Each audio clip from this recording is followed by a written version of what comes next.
नमस्कार. आता रवीला नोकरी लागलेली असते आणि तरी सुद्धा मीरा ही गाडी चालू ठेवणार असते.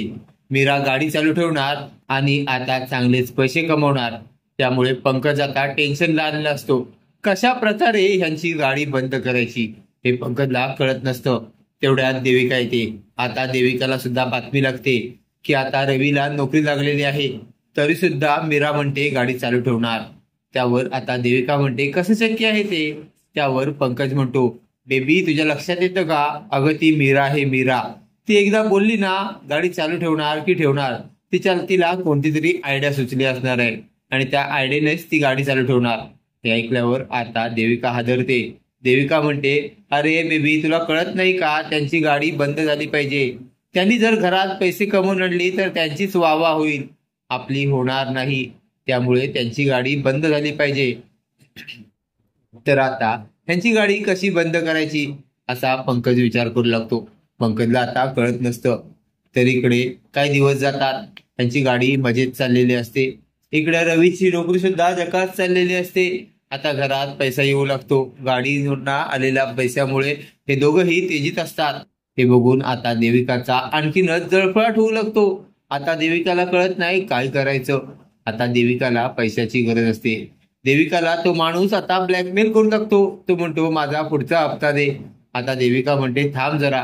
आता देविकाच्या लक्षात येतं आपला नवरा तर एखाद्या कॉर्पोरेट कंपनीत कामाला आहे, म्हणजे त्याचा भरमसाठ पगार आहे.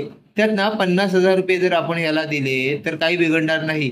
म्हणून ती आता तिच्या बेडरूम मध्ये येते आणि म्हणते बेबी बेबी मला 50,000ची गरज आहे, पटकन 50,000 दे. पंकजच्या खिशात तर 50 रुपये नसतात. तो आता म्हणतो काय 50,000, अरे बापरे काय करणार आहेस एवढ्या पैशाचं. त्यावर देविका म्हणते ते काय काम आहे माझं, मला कामासाठी हवे. त्यावर आता पंकज म्हणतो असं कोणतं काम आहे तुझं की 50,000 हवे. त्यावर देविका म्हणते अरे माझ्यावर विश्वास नाही का बेबी तुझा, अरे मला 50,000ची गरज आहे, मला 50,000 दिलेस तर बरं होईल, मी ते पुढे करू शकते ना, माझ्या बिझनेससाठी गरज आहे. पण पंकजकडे खरंच पैसे नसल्यामुळे पंकज म्हणतो अगं बेबी माझा पगारच झालेला नाही. आता देविका म्हणते तुझा पगार झाला नाही, अरे अजून तुला पगार देत नाही, कोण आहेत ती माणसं, चल मी त्यांच्याकडनं पगार घेते. अरे इतके महिने तू काम करतोय, तुझा पगार थकलाय, हे तू का घरात सांगत नाहीस. अरे एवढा भरमसाठ पगार जर थकवून ठेवलास तर काय होईल तुला कळतं काय. पण आता पंकज कामावरच जात नसल्यामुळेच गप्प राहतो.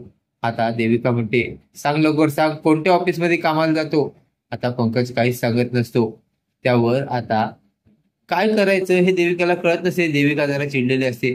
पंकज म्हणतो बेबी रागावू नको, एक गोष्ट सांगू का, बेबी मला नोकरीच नाहीये असं पंकज बोलून जातो. देविकाचा राग अनावर होतो. देविका पंकजच्या खाडकन कानाखाली मारते आणि म्हणते निर्लज्ज माणसा, घरात आईत खाऊ बसला आहेस आणि सगळ्या गोष्टीच्या उचापती करत आहेस आणि त्या व्यतिरिक्त तुला कोणतेही काम करता येत नाही, 4 पैसे कमवत नाहीस, काही नाही, आणि तू नुसतं घरात बसून आहेस आणि मला एवढी वेने फसवतोयस असं बोलून आता देविका पंकजचा घोर अपमान करत असते आणि त्याला पटकवत असते. तेवढ्यात तिथे येते निरुपा. निरुपा म्हणते काय करते देविका. आता देविका म्हणते तुम्ही मध्ये बोलूच नका.